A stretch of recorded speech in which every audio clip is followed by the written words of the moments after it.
It was a good question. He hadn't. It was their colleagues in the Questura who'd arranged that evening's private celebration at a famous restaurant near the Pantheon. It was there that, by accident, on his part at least, he had met the woman who was now by his side, picking at a pistachio ice cream with mixed enthusiasm. Teresa Lupo had invited her without telling him, and winked at him like some old-fashioned comic as she arrived. He felt sure he'd blushed and hoped no one had noticed, and then he'd scarcely talked to anyone else all evening. "It's disconcerting," she continued. "I turn my back for one moment and suddenly everything's changed. You've been gone for nearly 2 years, not a moment. Of course things are different." Her round brown eyes glittered beneath the single iron lamp above them. "So I see," she said. "I'd like to know what happened in Calabria. To Gianni and Teresa. To Leo." She hesitated. "To Nic Costa, too. Him, most of all."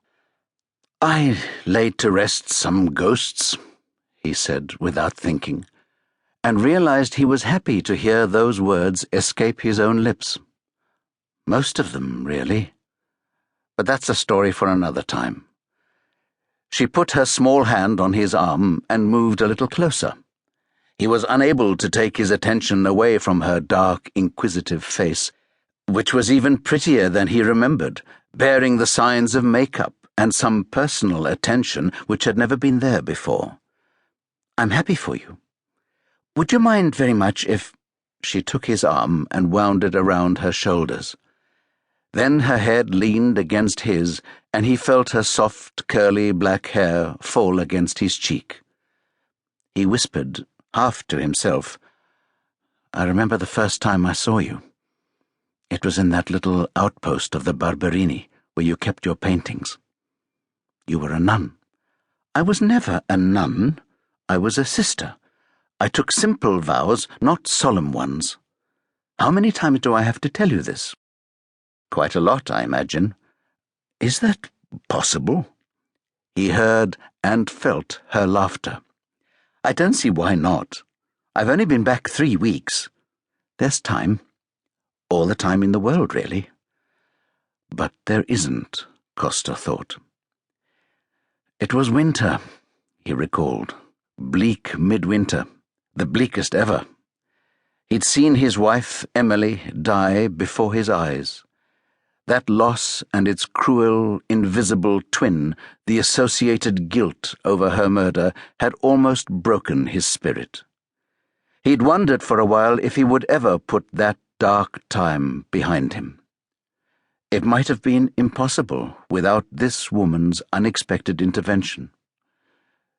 "You wore a long, black, shapeless dress with a crucifix round your neck. You carried your life around in plastic bags. There was nothing in your world except painting and the church."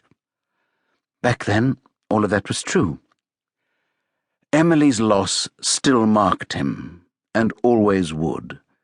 But it had become a familiar background ache, a scar he had come to recognize and accept. The sight of her in those last moments by the mausoleum of Augustus, in the grip of the man who would kill her, no longer haunted him. Time attenuated everything after a while. Feeling a little giddy from the wine Falcone had ordered throughout the evening, he took away his arm, turned, and peered into Agata's eyes.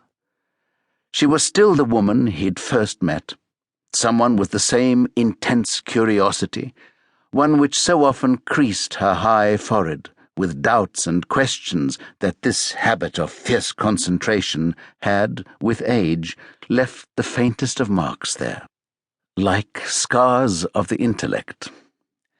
"The last time we met was at the airport. You were going to Malta to work for some humanitarian organization. You weren't a nun or a sister or whatever anymore. Your life still seemed to be contained in plastic bags. You didn't have art. I wasn't sure you had the church. You sound as if you were worried." "Of course I was."